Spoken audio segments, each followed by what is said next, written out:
चलिए, सभी का स्वागत है। आज के इस कक्षा में हम लोग लास्ट में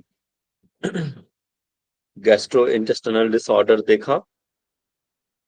आज हम लोग स्केलेटल मस्कुलर डिसऑर्डर देखेंगे। तो इसमें हमें क्या क्या पढ़ना है? अथराइटिस पढ़ना है ना, मस्कुलर डिसऑर्डर में। मैं स्क्रीन प्रेजेंट कर रहा हूँ, बताइएगा स्क्रीन शो हो रहा है क्या?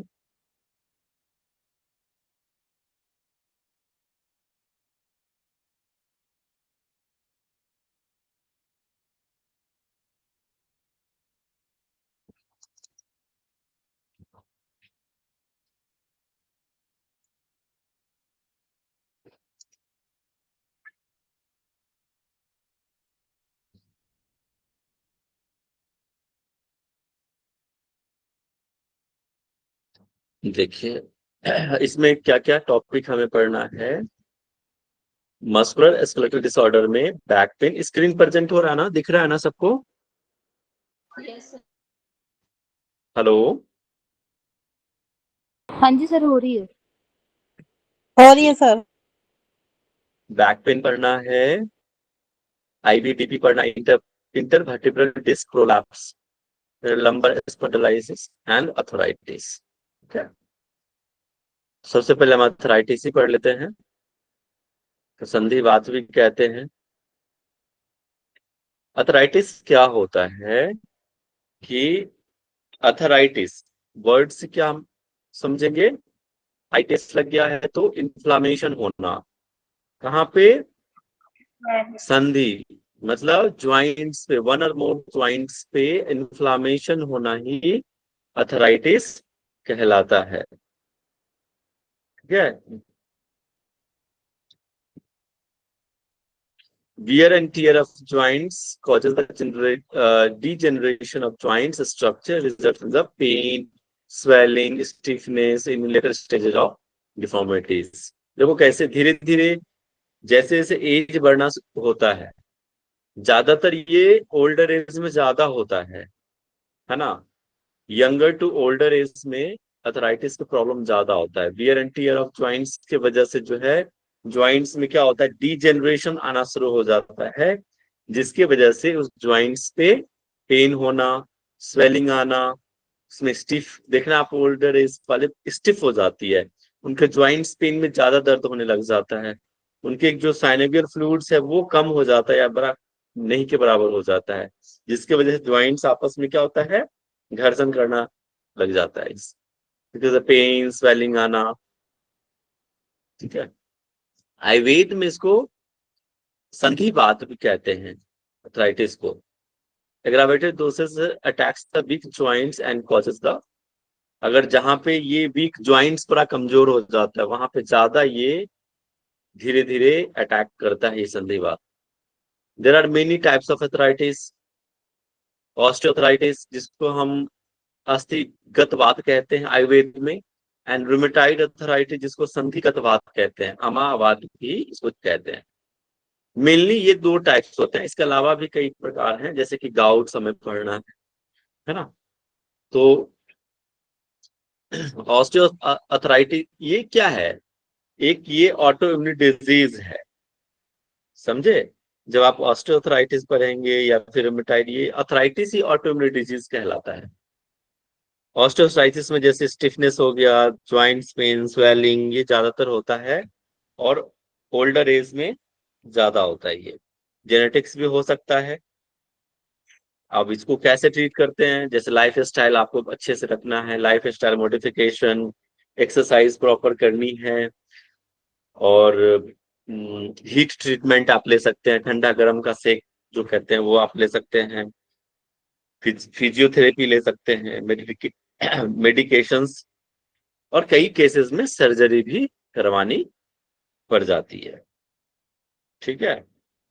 वही दूसरा जो होता है रूमेटाइड अर्थराइटिस होता है, जिसमें ज्वाइंट पेन्स वाली, और ये पता है जो हमारे जो लोअर एक्सट्रीमिटीज है वहां पे ज्यादा होता है, गाउट्स, सॉरी गाउट्स। और ये जो मिनिमम जितने भी ज्वाइंट्स है हमारे फिंगर्स ज्वाइंट्स, नी, एंकल, रिस्ट, जहां जहां ज्वाइंट्स है वहां पे ज्यादा अटैक करता है। ठीक है। और ये ऑटोइम्यून डिजीज है। एक एक करके समझते हैं डिटेल में कि क्या होता है। Symptom and science associated with joint pain can include the joint redness. ये क्या क्या आता है सिम्टम्स में? ज्वाइंट में रेडनेस आना शुरू हो जाएगा, ज्वाइंट क्या होगा, स्वेल हो जाएगा, टेंडरनेस, मोलायम, सॉफ्ट हो जाता है, ज्वाइंट वार्म, लिम्पिंग, लंगड़ाहट जो होती है ना, जैसे देखना जिस जहां पे पेन रहेगा तो लिम्पिंग करना शुरू हो जाता है, लंगड़ापन, जैसे अगर पैरों में तो लंगड़ापन आएगा, इस तरह से। Locking of the joints, joints क्या होगा, धीरे धीरे लॉक होना, एकदम सख्त होना शुरू हो जाता है, इसी वजह से स्टिफनेस आएगा और धीरे धीरे ज्वाइंट वीक होना शुरू हो जाता है। टाइप्स क्या है? ऑस्टियोआर्थराइटिस एक है, दूसरा है rheumatoid arthritis, third one is ankylosing spondylitis, और इसको बम्बो स्पाइन भी कहते हैं, आगे हम पढ़ेंगे इसके डिटेल में। और third fourth one is gout. Gout में क्या होता है, जो क्रिस्टल होता है, यूरिक एसिड जमा हो जाता है, खासकर लोअर एक्सट्रीमिटीज में, जैसे कि पैर के अंगूठे, है ना, वहां पे ज्यादातर होता है ये गाउट्स। क्रिस्टल यूरिक एसिड के जमा होने से ये गाउट्स होता है, बहुत पेनफुल, जैसे लगता है कि कोई सुई चुभा दिया हो, इस तरह से। कुछ इसके स्ट्रक्चर को समझते हैं। Structure involve the joint, joint का कैसा स्ट्रक्चर, आपने खासकर एनाटॉमी में अच्छे से इसको पढ़ा होगा, ज्वाइंट्स को।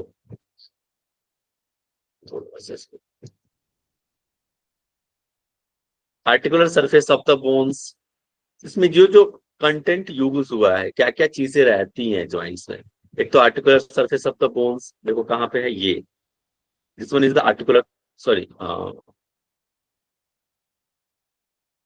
हाँ ये ऊपर वाला हो जाएगा। आर्टिकुलर सरफेस जो होता है ना ऊपर का, जो बोन का, ये ज्वाइंट कैप्सूल, ये वाला जस्ट उसके जस्ट नीचे, ये जो आउटर एज है ना, ये वाली articular surface of the bones कहते हैं, बाहर का जो सरफेस। आर्टिकुलर कार्टिलेज इसके जस्ट नीचे। कार्टिलेज का क्या मतलब होता है? एक सॉफ्ट बोन, ठीक है, बोन्स का जो जो हार्ड बोन है, उसका जो आउटर मेम्ब्रेन्स रहता है उसको कहते हैं सॉफ्ट बोन। ठीक है, कार्टिलेज मतलब soft bone. Joint capsule, synovial membrane, cartilage, ligament, synovial fluid. synovial fluid देखो अंदर में ये रहती है, ये जो ब्राउन दिख रहा है ना, इसके अंदर, इस ज्वाइंट कैविटी में ये रहता है आपके synovial, और यही कम हो जाता है बहुत, इसके वजह से बोन्स में क्या होता है, फ्रिक्शन ज्यादा बढ़ जाता है, डिजेनरेशन बढ़ जाता है, जिसकी वजह से पेन होना शुरू हो जाता है। ठीक है, और कई बार आपने देखा होगा, अगर ज्यादा ये नी का है, जब इंजरी होती है तो लिगामेंट टियर हो जाता है। ऑस्टियोआर्थराइटिस के इसमें क्या होता है, disease of the hyaline cartilage, the disease of the hyaline cartilage, there is no intense inflammatory changes in the initial stages. Initial stages में ऐसा कोई इंटेंस इन्फ्लामेटरी चेंजेस नहीं आता है इसमें, ऑस्टियो में। ठीक है, ओवरलोडिंग, इसका कारण क्या है, ओवरलोडिंग की वजह से जो है ये होता है। ओवरलोडिंग बोल सकते हो, जैसे कि जिनका वेट बढ़ गया हो, ठीक है, तो वहां पे ऑस्टियोआर्थराइटिस होता है। वेट, जो मोटापा व्यक्ति रहते हैं, ओबेसिटी के पेशेंट रहते हैं ना, उनमें ज्यादातर ये होता है osteoarthritis. Malalignment, instability, repetitive micro trauma, जो ट्रॉमेटिक पेशेंट को भी ज्यादातर ये ऑस्टियोआर्थराइटिस देखने को मिलता है।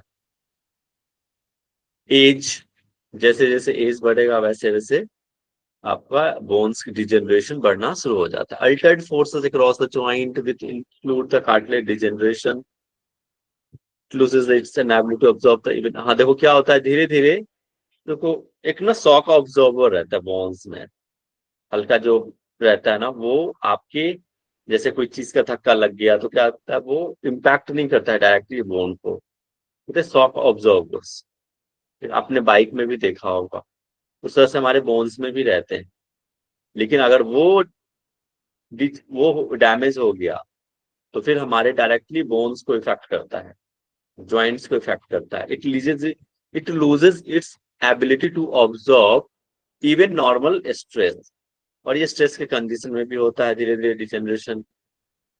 This leads various injuries to the joint, इसके वजह से कई सारे ज्वाइंट्स के इंजरी होते हैं। This release the enzyme from this cells break down the collagen and other proteoglycans destroying the articular cartilage. मेन देखो इस सिंपल सी बात समझिए कि धीरे धीरे ये जो क्या करता है, जो हमारे वहां से एंजाइम रिलीज करेगा, और उस एंजाइम के वजह से जो हमारा आर्टिकुलर ये है आर्टिकुलर कार्टिलेज है, उसको डिस्ट्रॉय करना शुरू कर देता है। आर्टिकुलर कार्टिलेज देखो कहाँ पे है, ये वाला भाग। ये क्या करता है, एज ए शॉक ऑब्जर्वर काम करता है। देखो ये अंदर में ये क्या है, ये बोन मैरो है, इस तरह से जो बोन है, और इसके ये बीच में क्या है, ये आर्टिकुलर आर्टिकुलर कार्टिलेज है। इसको हम वो ऑब्जर्वर कह सकते हैं। थोड़ा स्पंजी होती है ये आर्टिकुलर कार्टिलेज, थोड़ा स्पंजी लाइक स्ट्रक्चर है, ताकि डायरेक्टली कांटेक्ट में ना आए। ठीक है।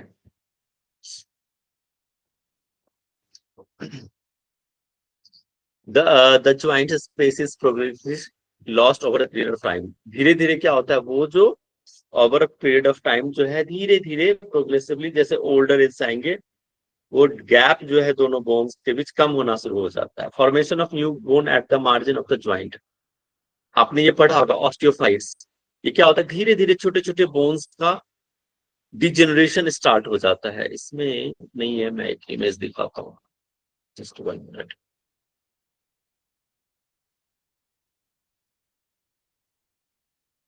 बोन्स का जो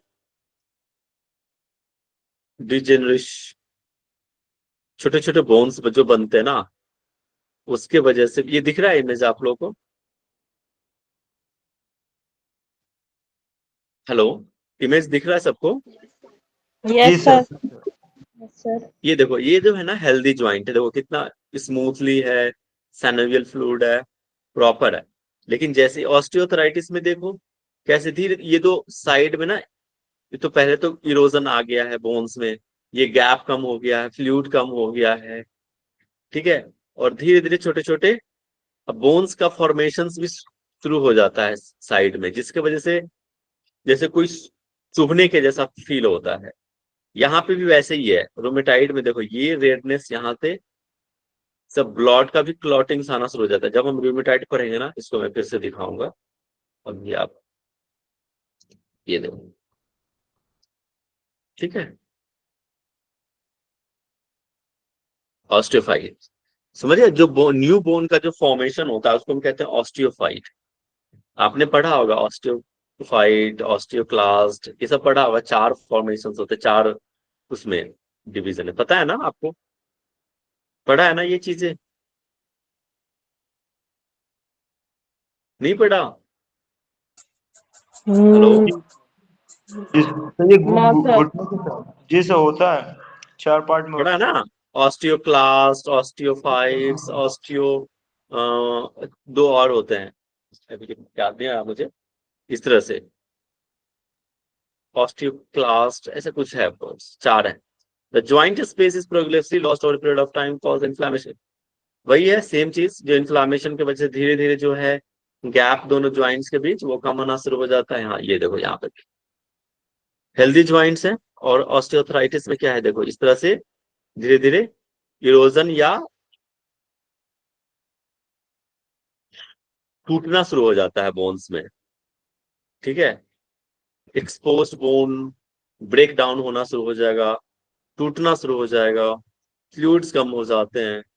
इसके वजह से cartilage to begin the breaking down. ये है ऑस्टियोआर्थराइटिस के सिम्टम। क्या होता है इसमें? प्राइमरी ऑस्टियोआर्थराइटिस में क्या, there is no obvious causes, ऐसा कुछ प्रॉपर काउज नहीं है। और प्राइमरी स्टेजेस में this is it is due to the intrinsic alteration of articular tissues themselves. आप ये सब इतना डीप में स्किप कर सकते हो, इतना डीप में पूछेगा नहीं। ठीक है, फिर भी आप समझ लिए, 2 इसमें डिवीजन किया गया है, प्राइमरी और सेकेंडरी। प्राइमरी में क्या होता है, एक प्रॉपर उसका कोई कारण निकल के नहीं आता कि भाई क्यों हुआ है, क्योंकि वो क्या स्टार्टिंग है, बिगिनर्स रहता है। लेकिन वही धीरे धीरे अगर आपने प्रॉपर क्योर नहीं किया, प्रॉपर मेडिकेशन नहीं किया, एक्सरसाइज लाइफ स्टाइल मॉडिफिकेशन नहीं किया, तो फिर वही प्राइमरी जो है सेकेंडरी में कन्वर्ट हो जाता है। It arises the consequences of another condition such as the metabolic, anatomic and traumatic and inflammatory conditions। ये और सिवियर कंडीशंस आना शुरू हो जाता है जॉइंट्स में, ये समझ लीजिए आप। सर प्राइमरी का सेकंड पॉइंट नहीं समझ आया। हाँ जी, बस आप ये याद रखो कि देखो प्राइमरी में ऐसा कुछ बेसिक कारण नहीं आता कि भाई किस कारण से जो है ये ऑस्टियोआर्थराइटिस हुआ है। बेसिक रहता है कि हाँ नॉर्मली थोड़ा बहुत पेन हो रहा है, इस तरह से आपको लगेगा कि चोट आ गया या क्या है कैसे। जब हम चेक कराते हैं तब जाके धीरे धीरे हमें आइडिया लगता है कि हाँ हमें आर्थराइटिस हुआ है। ये क्लियर कारण सेकेंडरी आर्थराइटिस में पता चलता है धीरे धीरे। सेकेंडरी आर्थराइटिस में ज्यादातर वहां पे डिजेनरेशन शुरू हो जाता है, उसका पेन बहुत होना शुरू होगा धीरे। ठीक है, तो ये प्राइमरी से थोड़ा सीवियर कंडीशन होता है सेकेंडरी आर्थराइटिस, ऑस्टियोआर्थराइटिस। ठीक है, ये ट्रॉमेटिक कंडीशंस में होता है, मेटाबॉलिक, एनाटॉमिक और इन्फ्लामेटरी कंडीशंस। इतना डीप में नहीं है, आप सीधा सिंपल याद रखो क्या है ऑस्टियोआर्थराइटिस, उसके कारण याद रखना, ओवरलोडिंग, माल अलाइनमेंट, इंस्टेबिलिटी, ये सब, ट्रॉमेटिक एज। ठीक है, इस तरह से याद रखना, बेसिक कारण याद रखिए, इतना डीप में जाने की आवश्यकता है। क्लिनिकल फीचर्स में क्या आएगा ये आप देख सकते हो कि और क्या हो सकता है। पेन होगा, हीट सेंसेशंस भी होती है, swelling, stiffness, muscle weakness, instability, slowness in movement. आप देखो जो अगर ज्वाइंट पेन है तो मूवमेंट स्लो हो जाता है automatically, joint locking, deformities. Management में एलोपैथी में क्या देते हैं, ये तो मेडिसिन देंगे, पेन किलर्स देते हैं, ब्रेसिंग कराते हैं। हाँ, एक मान के चलो एक प्रकार सपोर्ट ही होता है ये ब्रेसिंग, एक कराना ज्वाइंट्स में एक सपोर्ट के जैसा होता है ब्रेसिंग, एक सपोर्ट भी आप कराते हैं इसमें। सप्लीमेंट्स में अगर विटामिन की कमी है, कैल्शियम की कमी है, तो हमें सप्लीमेंट्स भी कराना होता है। विटामिन लीजिए, कैल्शियम लीजिए। जनरली डॉक्टर्स जो है प्राइमरी स्टेज लिस्ट पे यही देते हैं कि हो सकता है कि विटामिन की कमी हो, कैल्शियम की कमी हो, तो अर्थराइटिस हुआ है। प्राइमरी लेवल पे ये करते हैं। अगर वही सीवियर कंडीशंस होगा, जैसे सेकेंडरी ऑस्टियोआर्थराइटिस होगा, तो उस टाइम पे आपको क्या देंगे, सर्जरी करानी पड़ जाएगी, है ना। यौगिक मैनेजमेंट, आपको प्रॉपर पोस्चर करेक्शन, अच्छे से पोस्चर्स करो, मतलब यौगिक प्रैक्टिस करनी है, डाइट में प्रॉपर लेना है, कुछ ऐसा डाइट नहीं लेना है जो आपके वात को बढ़ा दे, ब्रीदिंग प्रैक्टिस करना है, स्ट्रेंथनिंग एक्सरसाइजेस, आपके जो मसल्स हैं, ज्वाइंट्स हैं, उसको स्ट्रेंथन करने के लिए इनिशियल स्टेजेस में आसन can be done with the holding. हाँ, आप इनिशियल स्टेजेस में क्या होगा कि अपने पेन फ्री लिमिट तक, ऐसा नहीं कि आपको 10 सेकंड बोला है होल्ड करना तो 10 सेकंड ही करना है। Person to person it may vary, कोई 5 सेकंड तक होल्ड कर सकता है इजिली तो वो 5 सेकंड होल्ड करेंगे। अगर कोई होल्ड नहीं कर सकता है, होल्ड करने में पेन हो रहा है, दर्द है, उसको होल्ड करने की आवश्यकता नहीं है। ठीक है, तो पेन फ्री होल्डिंग करना है। और धीरे धीरे बाद में जैसे जैसे स्टेमिना बढ़ता जाएगा, स्ट्रेंथन बढ़ता जाएगा, तो लेटर स्टेज में वेट बियरिंग एक्सरसाइजेस भी करना है। ठीक है, कर सकते हो, लेकिन इस स्टेजेस में कहते हैं कि वेट बेयरिंग एक्सरसाइजेस अवॉइड करना चाहिए। देखना जो वेट लिफ्टर्स होते हैं ना, उनको बहुत ज्वाइंट आगे जाके होते हैं। एक सर्वे आप देख लेना, जितने भी मतलब मैक्सिमम जो हैवी वेट करते हैं, अगर उन्होंने प्रॉपर अपना लाइफ स्टाइल ठीक नहीं किया, डाइट ठीक नहीं किया, तो इट माइट बी पॉसिबल कि उनको आगे जाकर अर्थराइटिस हो जाएगा। आप देखना, एक सर्वे निकालना, गूगल पे देखना, मैक्सिमम जितने भी वेट लिफ्टर्स होते हैं ना, उनको ऑस्ट्राइटिस होता है, ऑस्टियो। उनके ज्वाइंट्स धीरे धीरे डैमेज होना शुरू होते हैं, क्योंकि बॉडी का वेट क्या होता है, हमारे ज्वाइंट्स में शिफ्ट होना शुरू हो जाता है। But also fast moving asana should not be given as it might increase the vata dosha and tense. और फास्ट एक्सरसाइज नहीं करना, पावर योगा नहीं करना, धीरे धीरे सूक्ष्म व्यायाम ज्यादा अच्छा रहता है इसमें। बेसिक सूक्ष्म व्यायाम और कुछ हल्के फुल्के हल्का होल्डिंग एक्सरसाइजेस इस तरह से। अगर नी है तो नी वाले एक्सरसाइज पेन फ्री लिमिट तक होल्ड करना। क्या नहीं करा सकते, जो ट्विस्टिंग वाले नहीं करा। अगर किसी को ओए है, ऑस्टियोआर्थराइटिस है, तो जैसे पद्मासन क्या है, बिल्कुल नहीं कराना। ट्विस्टिंग वाले बिल्कुल नहीं कराना। बॉडी वेट जो लिफ्ट है वो नहीं कराना है, तो ज्यादा और इफेक्ट करेगा, बढ़ा देगा। इसलिए कहते हैं कि खड़े होकर ज्यादा नहीं रहना चाहिए, क्योंकि बॉडी का वेट क्या होता है, आपके ज्वाइंट्स में शिफ्ट होना शुरू हो जाता है। तो ज्यादा देर भी खड़े नहीं रहना है। ठीक है, आप थोड़ी देर काम करते हैं, आप बैठ जाइए चेयर पे, थोड़ा रिलैक्स कीजिए, फिर एक्सरसाइज या कुछ करें। आसन में अर्धकटी चक्रासन है, ताड़ासन है, अच्छा है, त्रिकोणासन, ये सारे आसन पेन फ्री लिमिट याद रखना। पेन फ्री तक, जो अगर पेन नहीं है तो ही करना है। पवन मुक्तासन लिमिटेड स्ट्रेच तक करना है। अर्ध शलभासन, कोबरा पोज, नौकासन, पश्चिमोत्तानासन। याद रखना, अगर अर्थराइटिस के साथ में अगर कुछ अदर इश्यूज हैं तो चीजें बदल जाएगी, है ना, याद रखना। ये बेसिकली अर्थराइटिस के लिए है। उत्थित उग्रासना, एक पादोत्तानासन, और प्राणायाम में सारे प्राणायाम आप कर सकते हैं, मेडिटेशन और रिलैक्सेशन। समझ में आया?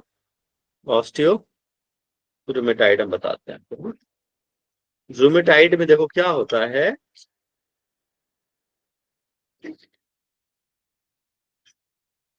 यहाँ पे स्वेलन आना शुरू हो जाता है। ये देखो, ये जो रेड हम आपको बता रहे थे ना पहले वाले उसमें, पिक्चर में एक दिखाया था, ये देखो ये रेडनेस आ जाता है। हेल्दी देखिए बिल्कुल स्मूथ है।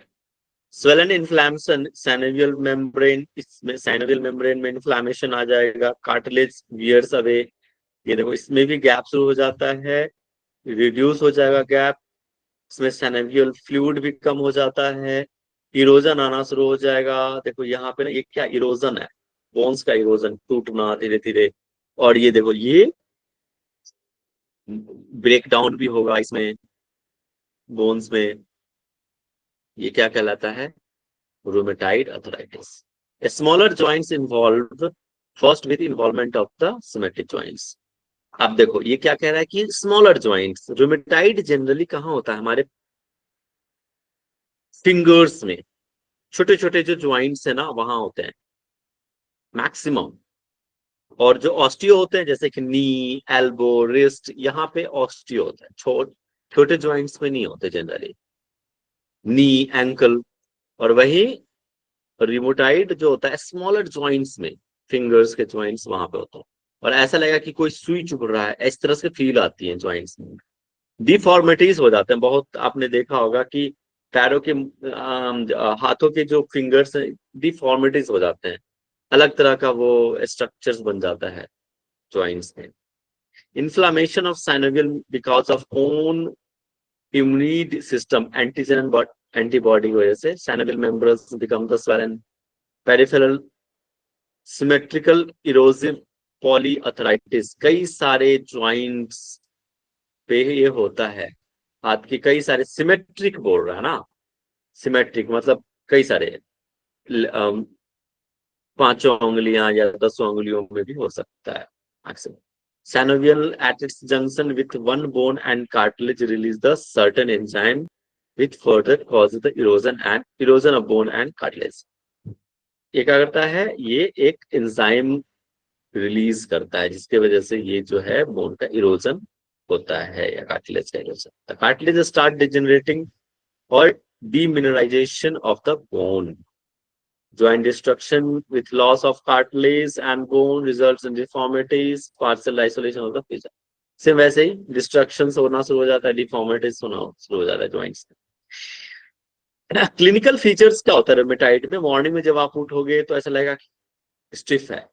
इसमें वेट लॉस होता है, वहां पे क्या था, वेट गेन था, है ना। पेन होता है, प्रेजेंस ऑफ रूमेटाइड नोडुल्स, नोडुल्स में छोटे छोटे गांठ बन जाना, ठीक है। ज्वाइंट स्वेलिंग आएगा, joint swelling, redness, involvement of the wrist. देखो ये कहाँ कहाँ पे है, खासकर छोटे ज्वाइंट्स। यहाँ देखो रिस्ट को भी लिया है, कार्पल, छोटे छोटे छोटे छोटे यहाँ पे हड्डियां है ना, कार्पल जिसको बोलते हैं, ठीक है, एक कार्पल से होता है, एक कार्पल सिंड्रोम भी होता है। वो बोलते हैं कुछ कार्पल सिंड्रोम आता है और जहाँ सर एक पे जो क्वेश्चन था ये पर हमारे जो मतलब जॉइंट से जो आवाज आती है ना तो वो किस डिसीज में कट आता है? कट की आवाज, कट कट की जी आवाज है ना। जी हाँ जी देखो सर, वैसे वो तो घुटने में ज्यादा आती है जो आवाज जो आती है, वो जी, कैसे आते हैं सर? वो कि घुटने मोस्टली में लोग भी वही आती बोलते हैं है ना और कि आवाज हमारे आ रही है। हिप जॉइंट्स में भी आते हैं। वैसे तो देखो वही है कि कहते हैं कि धीरे धीरे, देखो सिंपल सी बात है, ऐसा कोई सीरियस कंडीशन वो नहीं है। पहली बात आप ये समझ लो, मेरे साथ भी होता है। ठीक है, ये हिप जॉइंट्स के पास जब आप लेग्स अप एंड डाउन करते हो तो कई बार टच होती है, तो उतना कोई सीरियस कंडीशन नहीं है। पहली बात ये आप समझ लो, अगर कट आवाज आती है फिर तो। अगर शोल्डर जॉइंट लेकिन में से भी आवाज आए मतलब कभी कभी तो हाँ जी, ऐसा कुछ सीरियस कंडीशन वो नहीं होती है, थोड़ा बहुत अगर आ रहा है तो नहीं है कोई दिक्कत। ठीक है, लेकिन कहते हैं ना कि बोन्स कई बार टच होते हैं या ऊपर नीचे होते हैं तो कट की आवाज आती है। जैसे कि स्विच ऑन करते हैं ना, आवाज आती है ना, टिप अप ऑन, बस वैसे ही। ठीक है, कोई मूवमेंट्स कर रहे हैं तो कई बार क्या होता है ज्वाइंट्स टच हो जाते हैं तो फिर कट की आवाज आती है। सर ठीक मेरा है, पर्पज ये था कि जैसे कि लेकिन कभी कभी ना ये सर इसके जॉइंट्स में अंदर, आवाज के साथ पेन भी होता है। लेकिन मैं एक चीज और ना, लेकिन वो जो आवाज आती है ना वो इस अथराइटिस नहीं कहेंगे उसको, याद रखना। ठीक है, अथराइटिस उसको नहीं कहते हैं। आप देखो एक और बताओ, सबसे बड़ा ज्वाइंट्स का होता है बॉल एंड सॉकेट ज्वाइंट्स। आपने पढ़ा होगा ना ज्वाइंट्स के जब टॉपिक्स आप लोगों ने पढ़ा होगा। कई प्रकार के ज्वाइंट्स होते हैं जिसमें से एक बॉल एंड सॉकेट ज्वाइंट्स होते हैं। जो सबसे ज्यादा वो क्या होता है, रोटेट कर सकता है, 360 मूवमेंट रहती है उसकी। बॉल एंड सॉकेट ज्वाइंट का रहता है ना। Yes sir. तो जी हाँ जी, सर। तो कई बार क्या होता है कि वो मूवमेंट में कोई बोन्स टच हो रहा है या इस तरह से हो रहा है तो कट की आवाज आती है। कोई बात नहीं है, वो उंगली फोड़ते हैं ना इस तरह से, देखो करते हैं कि नहीं, कट कट की आवाज आती है ना उंगली में से इस तरह से करते हैं तो जस्ट लाइक वैसा ही है वो, ये समझ लीजिए। नी सर्व ऐसा कोई सीरियस कंडीशन नहीं होता, व्हाट अथराइटिस के अंदर नहीं आता है, याद रखना बस, सिंपल तो सा। ऐसा भी कहते हैं ना, जो साइनोवियल फ्लूइड है वो यदि अपनी जगह पे थोड़ा भी इधर उधर होता है तो जैसे पानी में बुलबुला करते हैं वैसी आवाज आती है, तो वो उसी की भी आवाज होती है। साइनोवियल फ्लूइड भी चिटपुट होता है उंगलियों में। हाँ कर सकते हैं, कह सकते हैं, कह सकते हैं। ठीक है,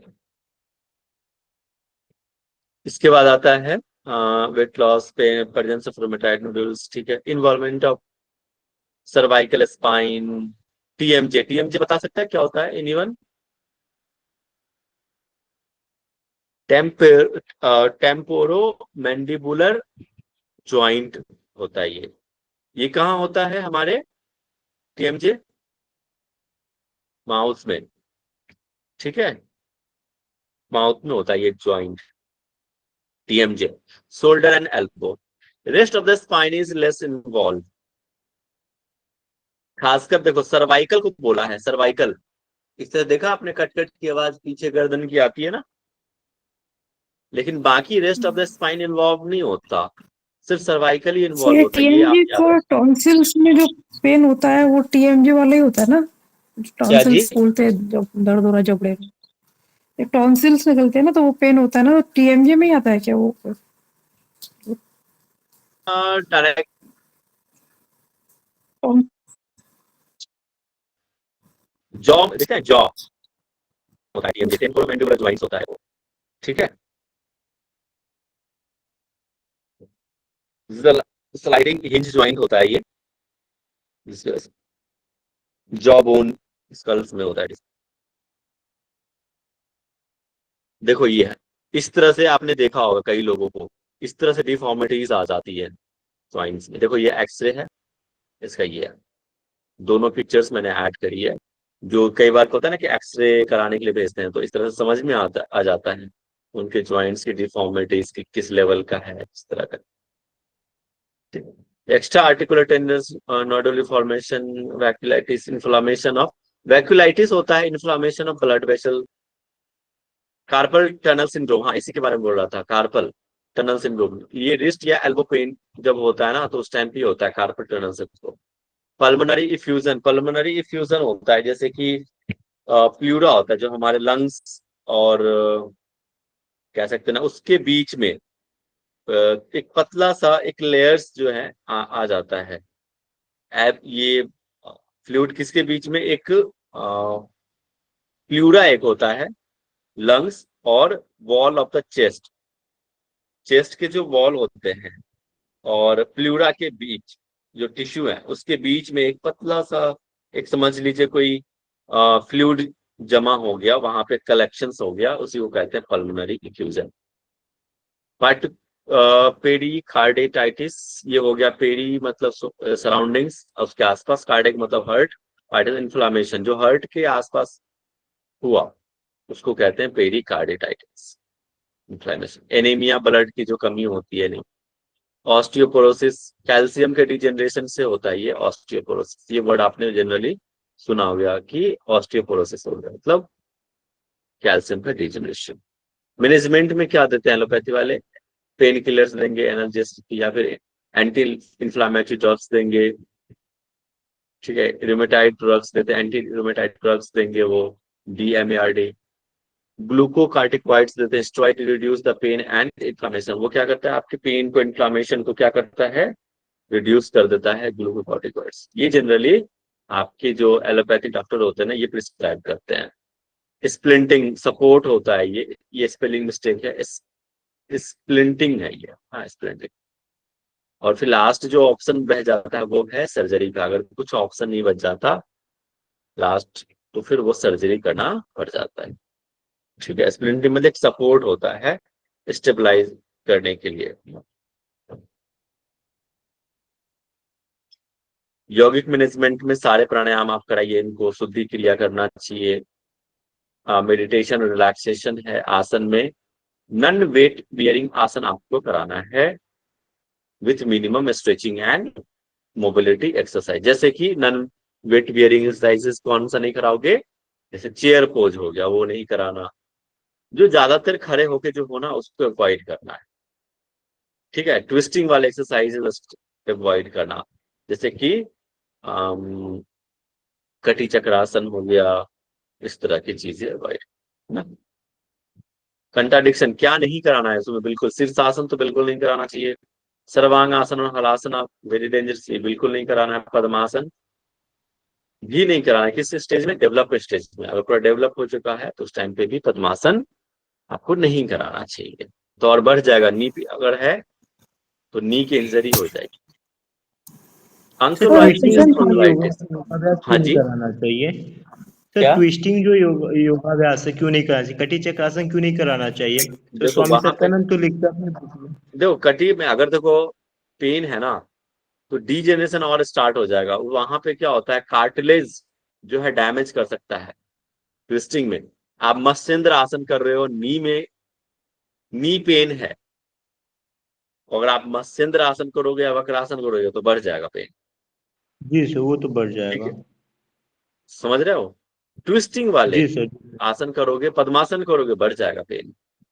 क्यों? वहां पे डैमेज किसको करेगा, आपके कार्टिलेज को डायरेक्टली डैमेज करता है ट्विस्टिंग वाले, क्योंकि सॉफ्ट बोन है, ट्विस्ट करोगे ऑलरेडी डिजेनरेट, आपके बोन्स जो है डिजेनरेटिव है, वीक है, तो और दर्द को क्या करेगा, बढ़ेगा। क्लियर? सर ये जी क्वेश्चन सर था कि सर आपकी क्रिया बात और से आसना फंस गया। का क्या इफेक्ट रहता है मतलब आर्थराइटिस पे, क्या मतलब फिजियोलॉजिकल टर्म्स में कैसे एक्सप्लेन करेंगे, अगर कोई पूछा लो कैसे इम्पैक्ट कैसे, करता है, करेक्ट किसको, करता है किसका, बॉडी में, मतलब ऐसा क्या होता है क्रियाज और आसनास क्या, के कौन द्वारा। सा, कौन सा? जैसे अभी आप रूमेटॉइड आर्थराइटिस जो आप एक्सप्लेन कर रहे हैं, रूमेटॉइड आर्थराइटिस। हाँ रिमेटाइड में मतलब कौन सा, नहीं समझ में आया क्या पूछ रहे हैं, जैसे कैसे उसका स्वेलिंग इफेक्ट? है वहां पे, ठीक है, प्रॉब्लम है, पेन है, हम्म। तो उसमें आसनास और क्रियास का मतलब क्या इम्पैक्ट रहता है, मतलब फिजियोलॉजिकल टर्म्स में मतलब किस तरह से इफेक्ट हाँ करता है। देखो, एक तो हाँ, देखो बड़ा अच्छा क्वेश्चन है। पहली बात तो देखिए, अगर ज्वाइंट वीक है, ठीक है, तो उसको स्ट्रेंथन करने के लिए आसन करते हैं कि स्ट्रांग हो, ठीक है, एक प्रॉपर। अगर मान लेते हैं नी का है और अथराइटिस है, अथराइटिस समझिए, चाहे रेमेटॉइड हो या ऑस्टियो हो, ओके। अगर नी में दिक्कत है, अगर आप उसको, उसका नी का क्या है, बोन वीक हो चुका है, तो आप क्या करेंगे, उसको स्ट्रेंथन करेंगे। अब स्ट्रेंथन कैसे करोगे आप बताओ मुझे? आसन करेंगे ना, जी सर। आसन से ही तो स्ट्रेंथन आता है, ठीक है। उस आप जैसे आप रिस्ट का मान लेते हैं, रिस्ट का है, मूवमेंट जीरो है, स्टिफ हो चुका है, ठीक है, एक तो स्टिफ है, तो आप आसन करोगे तो उस स्टिफनेस को कम तभी तो होगा, आसन से ही तो होगा स्टिफनेस को कम। मूवमेंट प्रॉपर कैसे होगा? आसन से ही होगा। तो उस स्टिफनेस को कम करने के लिए आसन किए, पहला। दूसरा, स्ट्रेंथन के लिए आसन किया हमने। दो बातें महत्वपूर्ण है आसन के लिए, ठीक है, समझ में आया? सर लेकिन अगर स्वेलिंग है, इन्फ्लामेशन है किसी पर्टिकुलर जॉइंट पर, तो उसकी मूवमेंट तो कहते हैं नहीं करनी चाहिए, तो कैसे ट्रीट क्या होगा कह रहे फिर? हैं, क्या कह रहे हैं, क्या अच्छा कह रहे हैं? सर, पर्टिकुलर किसी भी जॉइंट पर इन्फ्लामेशन है, स्वेलिंग है, तो स्वेलिंग के टाइम पे तो मूवमेंट कहते हैं, मना करते हैं ना वैसे कि मूवमेंट नहीं हाँ करनी जी। चाहिए। अब तो इन्फ्लामेशन है, उस सुनो देखो वही बता रहा हूं, अगर इन्फ्लामेशन है देन एट दैट टाइम आपको रेस्ट करना चाहिए, ठीक है। अगर इन्फ्लामेशन का कंडीशन है तो रेस्ट करना चाहिए। अगर इन्फ्लामेशन नहीं है, जरूरी थोड़ी है कि जिनको अर्थराइटिस है इन्फ्लामेशन रहेगा ही, बताओ, ऐसा कोई कंपलसरी तो नहीं है कि स्वेलिंग में आदि अर्थराइटिस में स्वेलिंग होगा ही, नहीं भी रहते हैं। अगर है उस टाइम पे रेस्ट कीजिए, नहीं है उस टाइम पे करना है, और पेन फ्री लिमिट तक करना चाहिए। इतना ही करो कि दर्द ना हो, याद रखना। तो सर क्या और क्या कर सकते हैं, जैसे ठंडा ठंडा ही सिकाई करेंगे वैसे तो इन्फ्लामेशन में, तो उससे हाँ, आराम वहां पे होगा? जैसे गर्म ठंडा का सेक करते हैं ना, वो आप कर सकते हो, गर्म ठंडे के सेक लगा सकते हैं, वो हेल्प करता है। इसमें आयुर्वेद में भी बहुत अच्छा है, ये जानु बस्ती आयुर्वेद में कराते हैं ज्वाइनी के लिए। तो कई सारे चीजें हैं, स्वेदन कर सकते हैं आयुर्वेद में, ठीक है। Okay sir, okay. पर सर कई बार ऐसा भी मैंने मतलब देखा है डॉक्टर्स को भी, और मैंने मतलब वैसे भी थेरेपीज में देखा है कि अगर हम्म। इन्फ्लामेशन है तो ठंडा ही सेक क्यों देते हैं? हाँ हाँ, ठंडा देते हैं, उसमें आइस हाँ, तो आइस ठंडा ही क्यों देते हैं? आइस लगा, कहते हैं कि आइस लगाइए उस टाइम पे, ठीक है।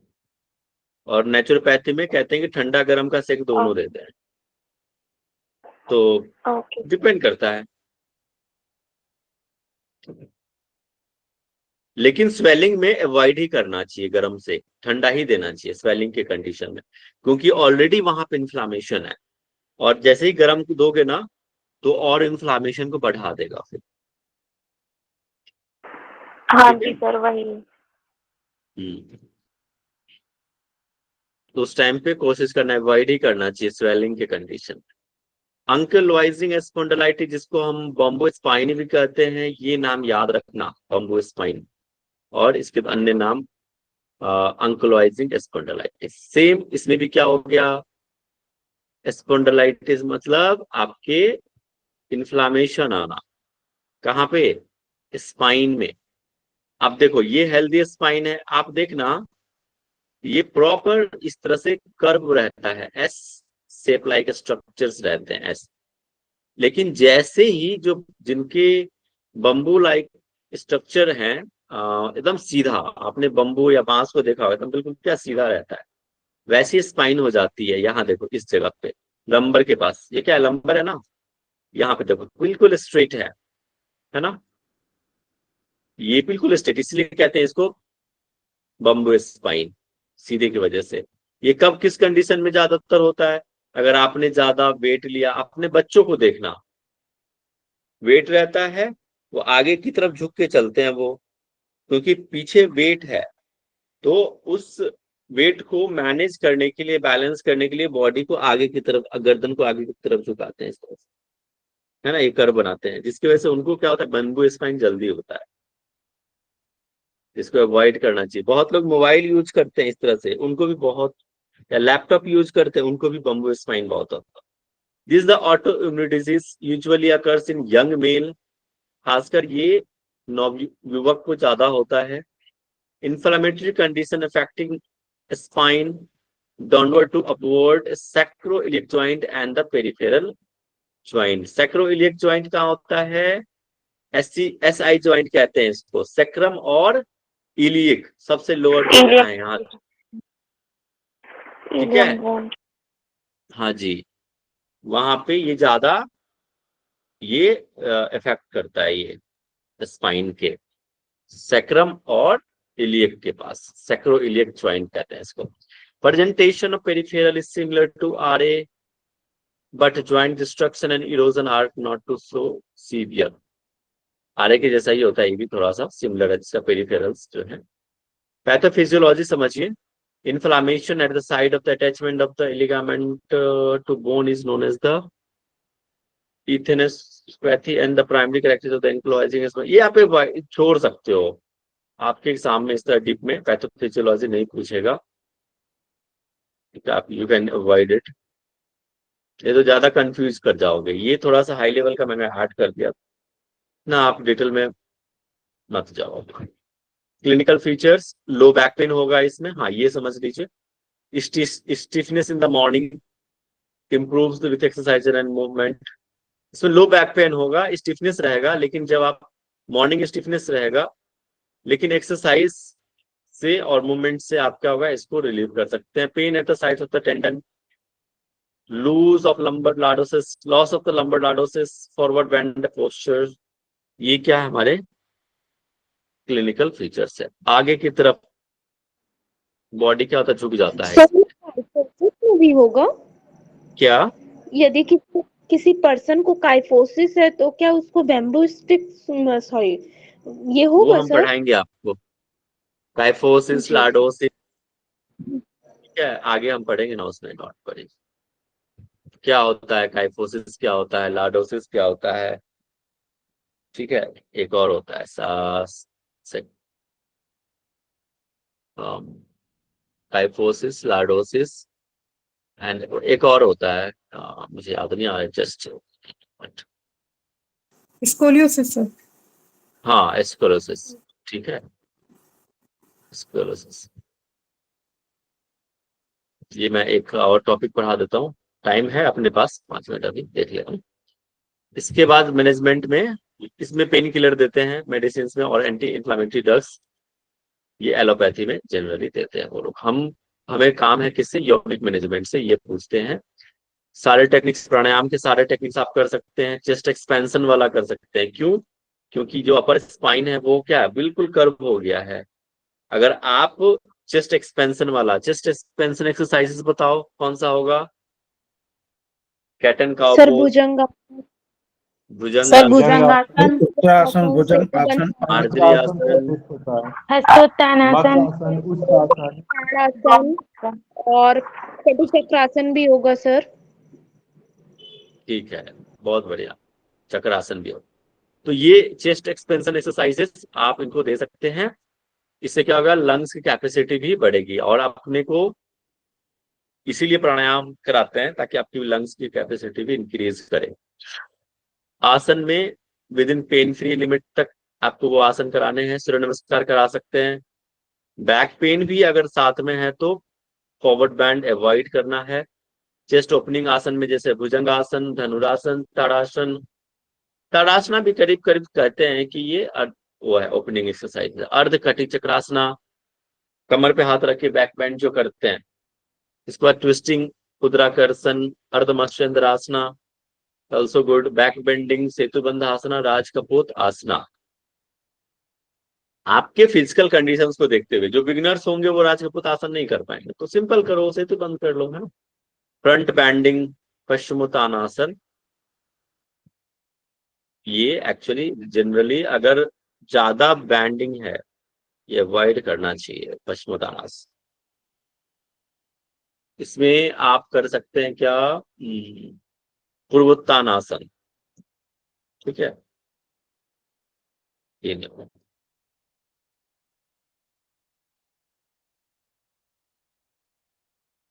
ओके, पश्चिमोत्तानासन आई थिंक इसमें नहीं होना चाहिए। इसके बाद गाउट मेडिटेशन एंड रिलैक्सेशन करा, ठीक है। एक गाउट है, एक छोटा टॉपिक है, इसको मैं पढ़ा देता हूँ, ये हमारा अर्थराइटिस हो जाएगा। This fourth type. ये क्या होता है, देखो यहाँ दिख रहा है ये इमेज, और साइड में ये क्रिस्टल लाइक के स्ट्रक्चर जो होते हैं ना, छोटे छोटे यूरिक एसिड यहाँ पे जमा हो जाता है। कहाँ पे, जनरली हमारे पैर के अंगूठों में ज्यादातर होता है। आपने देखा होगा बहुत लोग पैर के अंगूठे में इस तरह से डिफॉर्मिटीज आ जाते हैं, स्वेलिंग आ जाता है, इन्फ्लामेशन आ जाता है वहां पे, ठीक है। तो क्या होता है, यूरिक एसिड का जमा होना वहां पे, यहाँ पे इस तरह से। आपने बहुत लोगों को देखा होगा पैर के अंगूठे इस तरह से फूले हुए रहते हैं, ज्वाइंट्स उनके, और बहुत असहनीय दर्द होता है इसमें। Deposition of urate crystal in the joints, rise in serum levels of uric acid. Acute and chronic होता है, एक्यूट भी होता है, क्रॉनिक भी होता है। सुडोगाउट्स क्या होता है कि डिपोजिशन, आप इसको ऐसे समझ लीजिए कि कोई सडन पेन स्टार्ट हो गया अचानक से, तो सुडो, अचानक से पेन स्टार्ट हो गया है, स्वेलिंग आ गया, उस पेनफुल हो गया, स्वेलिंग आ गया, और ये एक से ज्यादा ज्वाइंट्स पे हो सकता है, जरूरी नहीं एक ही हो, एक से ज्यादा ज्वाइंट्स पे, वन और मोर ज्वाइंट्स पे ये होता है। इसमें क्या होता है, सुडोगाउट में deposition of calcium pyrophosphate,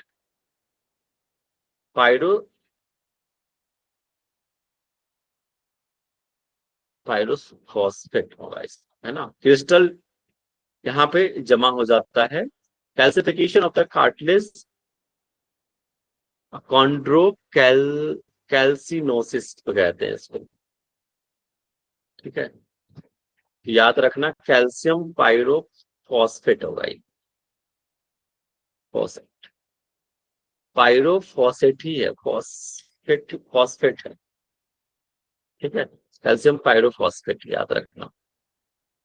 spinal conditions में बैक पेन, अच्छा नहीं, ये हम कल पढ़ेंगे स्पाइनल कंडीशंस। आप लोग पढ़ के आना स्पाइंस टोटल कितने हैं इसके, कितने वर्टिब्रास होते हैं, है ना।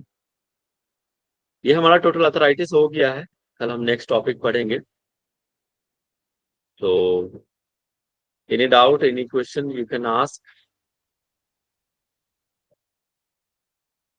सर जो घुटने में कहते हैं ग्रीस खत्म हो गई है, तो वो किस वजह से होती है, मतलब?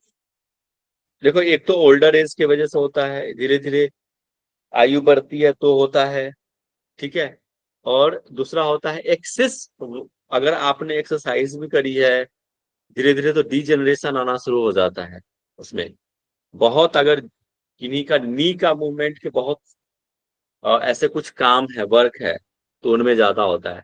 एक एग्जांपल देता हूं, जिनको, जो दर्जी होते हैं ना, दर्जी, आपने देखा होगा पैर के मूवमेंट्स बहुत होते हैं उनके, उनको बहुत होता है वो अर्थराइटिस, वो नी वाले, नी के जनरेशन ज्यादा होता है, उनके फ्लूइड देखना बड़ा जल्दी खत्म होता है, क्योंकि जितना जितना आप काम लोगे ना किसी, वो तो उतना जल्दी खराब होगा ना।